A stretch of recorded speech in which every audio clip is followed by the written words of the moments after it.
Hey folks, while I've got my Babylon 5 shirt on from doing the collectibles episode I just posted, I thought I would do a more of an overall introduction to Babylon 5 itself as we prepare to do the comprehensive exploration of the series from the very beginning to the very end as on the White Rocket podcast. So I thought I would just give kind of an overall introduction. I may repeat some bits of this in our first podcast or later on as we go along, Jared Albrick and I.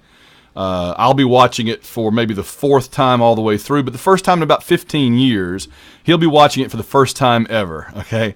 But I wanted to just be able to sit down and have a one-on-one conversation with you, my fellow Babylon 5 fans, as well as new people coming to the series for the first time and trying it out. And man, I envy you if you're just first coming to it and trying it out, because that would be amazing. And I wanted to be able to talk at greater length overall about the show overall, about its impact on television, its impact on science fiction and fandom, and its impact on me and fans like me. Babylon 5, as most people realize that know anything about it at all, it was one of the first, if not the first, shows on American television that didn't hit the reset button after every episode. You know, the classic example of this is The Simpsons. They could blow up the planet, and the next episode everything's back to normal again. But even shows like Star Trek, no matter what happened in that episode, the beginning of the next episode, it's a whole new story, and nothing has really changed, you know. Babylon 5 was an ongoing story. Now, I've heard some people want to compare it and say it's a soap opera. No, I disagree. I've never agreed with that. Babylon 5 is not a soap opera because a soap opera goes on and on forever and has no ending. There's never an ending planned. Soap operas are designed purely, their very nature is to continue for as long as people will watch. And some have run for 30, 40, 50 years now, it seems. I guess, that's surely, right? Babylon 5 always had a beginning, middle, and an end. It was just, I've always said it's not a soap opera, it's an extremely long miniseries. It has much more in common with Roots or The Winds of War than it does with a soap opera. But it ushered in the idea of a television series that could have an ongoing storyline and that things could actually change from episode to episode. In fact, one of the episodes where that struck me the strongest, that they really were keeping track, of the changes. I'm going to try to keep spoilers to an absolute minimum here, but there's an episode midway through the series where the Minbari show up with their big battle cruisers, okay? And at the beginning of the next episode, in the establishing shot, where normally you would just see like, bong, Babylon 5 rotating, instead you see Babylon 5 and those Minbari ships cruising around beside it. I'm like, they got that right. I mean, I would expect them to get that right, but I wouldn't count on it, but they did, and that's when I really knew, if not before, that this show right here, they were doing something different. They were really doing something amazing. In fact, probably the episode that made me realize just how amazing this show could be was Parliament of Dreams. I think that's like the 5th episode of season 1. So let's backtrack a little bit. I don't want to duplicate what we'll be talking about on the podcast, but if we backtrack a little bit, let's see how this all played out. Babylon 5, I was not one of the people that was in early with JMS on the Genie and other internet message boards, so I didn't know much about it. But somehow I found out that The Gathering, the pilot movie, was going to air in, I want to say, early, maybe January of 1993. I had just moved back to Auburn, Alabama from Washington, D.C., and I remember I had some friends that wanted to see it. I wanted to see it, so we watched The Gathering. And I remember watching it and thinking how strange the uniforms looked because we were so used to Star Trek being the only really ongoing science fiction on television. I remember thinking how strange the little communicators on their hands were. I thought, I'm not saying everybody should have the little lapel pin that, whatever, or something, or a watch or whatever, but that just seemed like a strange option. It just seemed to me like you could have a walkie-talkie, or you could have your watch that does it, like in Star Trek The Motion Picture, or you could have something besides glued to your hand. That just seemed very awkward. Like, if your pockets are tight, every time you stuck your hand in your pocket, it would like try to scrape that thing off your hand, it seems like to me. And I know they said, oh, it's molecularly bonded to your hand. Well, excuse me, I'll just use some glue, thanks, because if you molecularly bond it to my hand and then it scrapes on something hard, it's going to take half my hand off. So I never liked the little communicators to this day, but they're like my least favorite thing. So, and the PPGs, those were pretty cool, though, the little guns. They shot these expanding balls of heated plasma so that it wouldn't puncture the hull of the station and let all the air out. It just shot like heat balls at you. So, okay. So we watched the Gathering, and parts of it were compelling.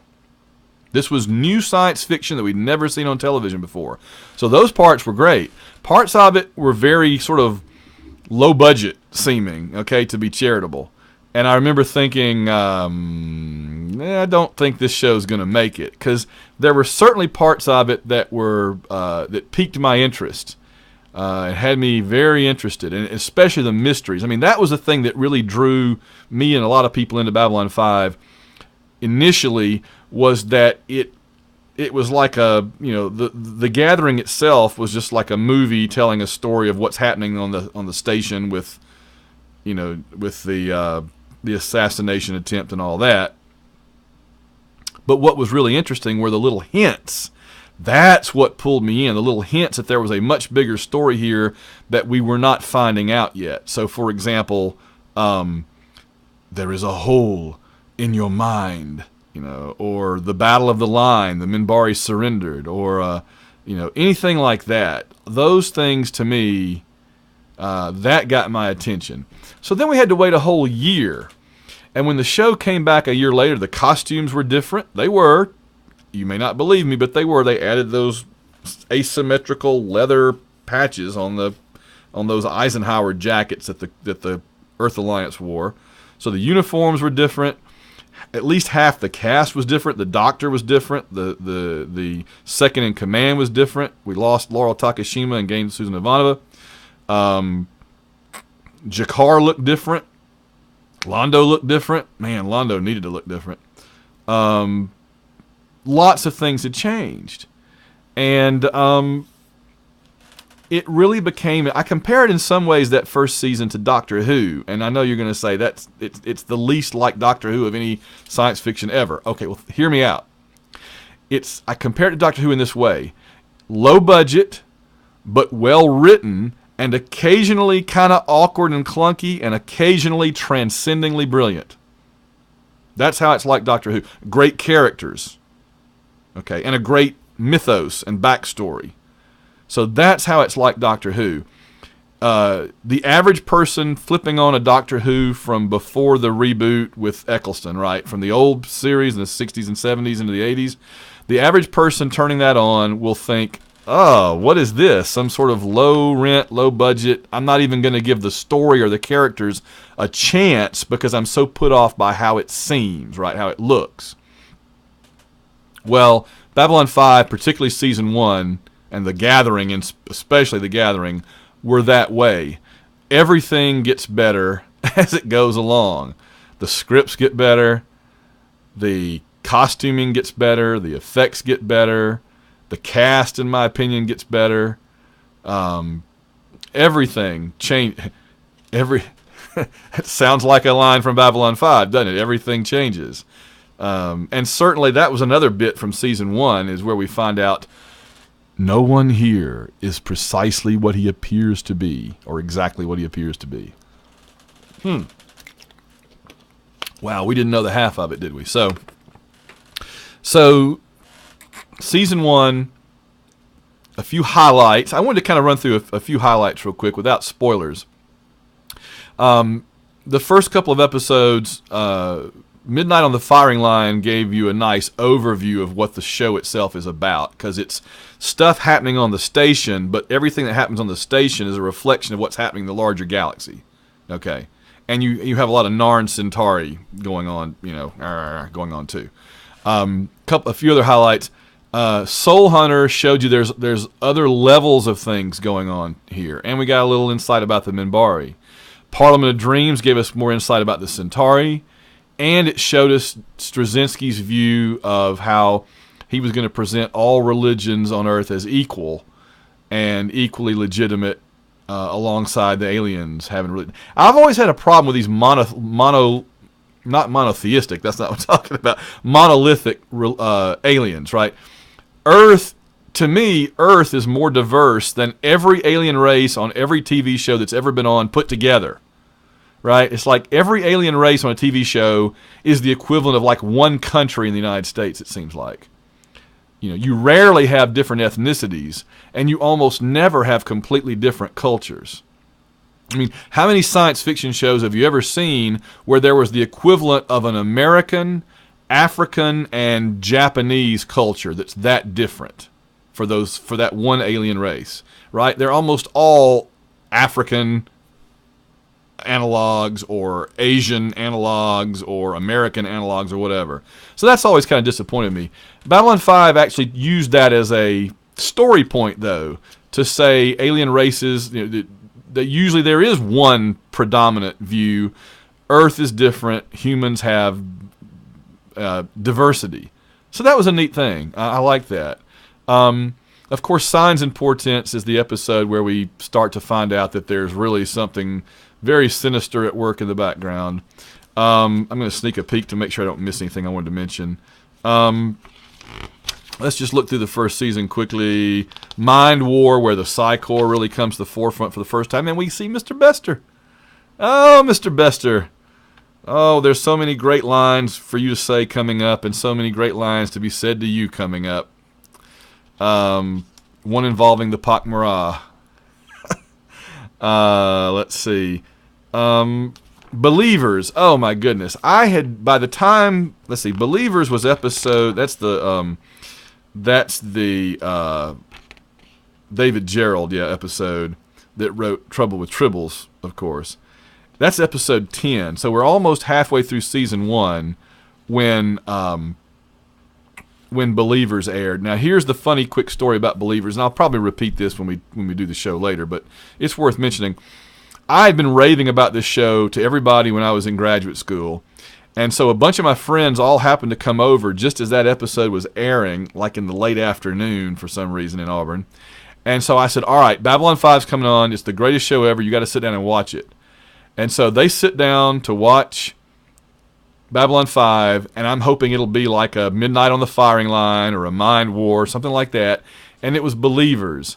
So I know that Believers is a really brilliant episode. It's got lots of moral questions and all that.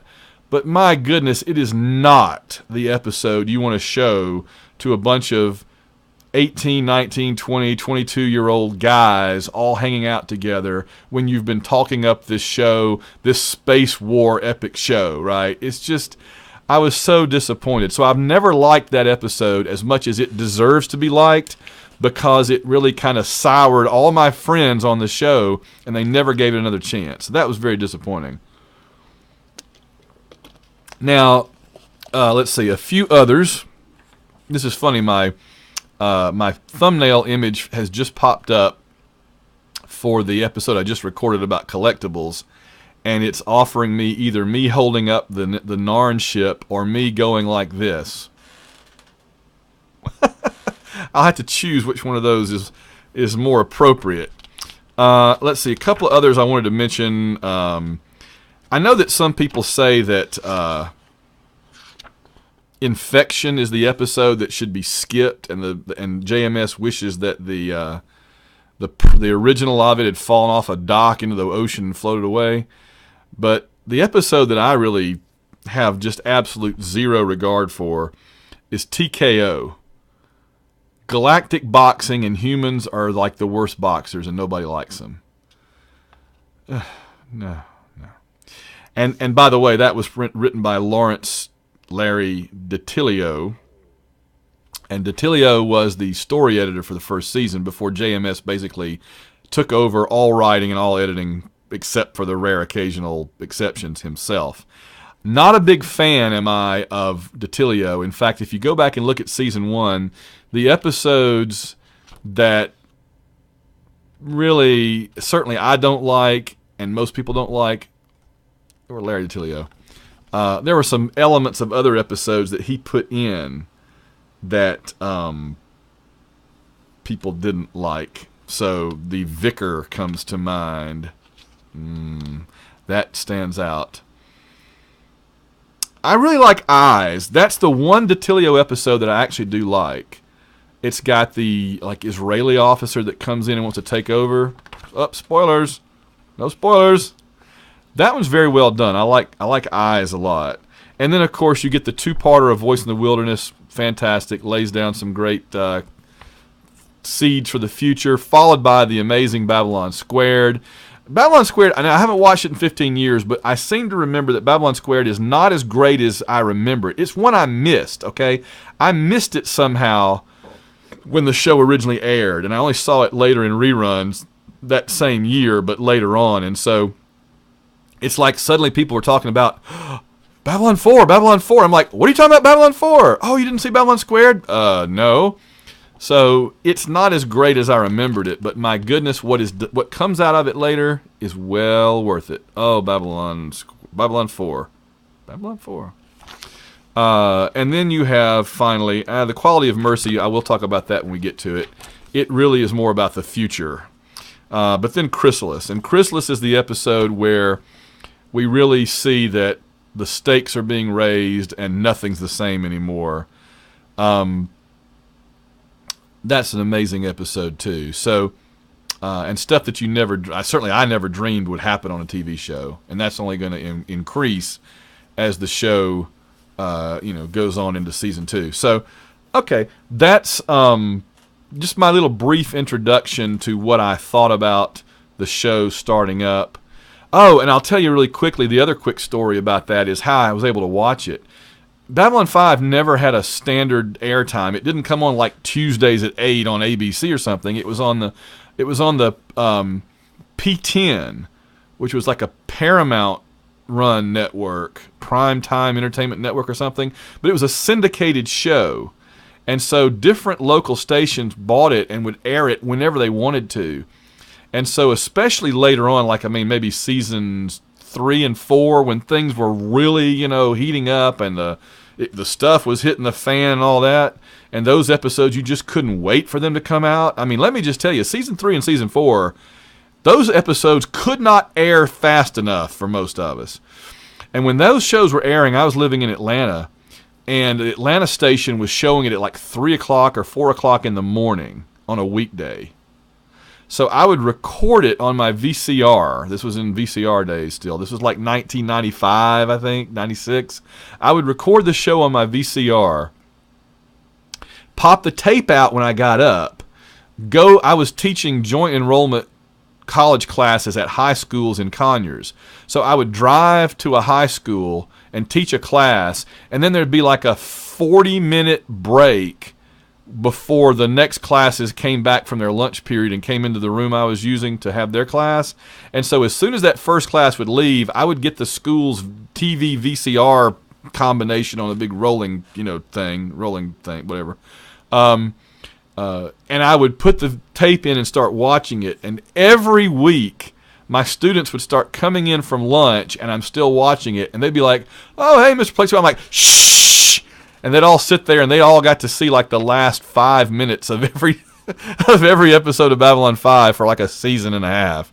So the lengths that we had to go to watch this show were mind-blowing, but it was well worth it. To think that now we have, the entire show on DVD and can watch it whenever we want to, and very nice quality video, is pretty amazing considering the lengths we had to go to just to be able to see the new episodes as they were coming out back in the day.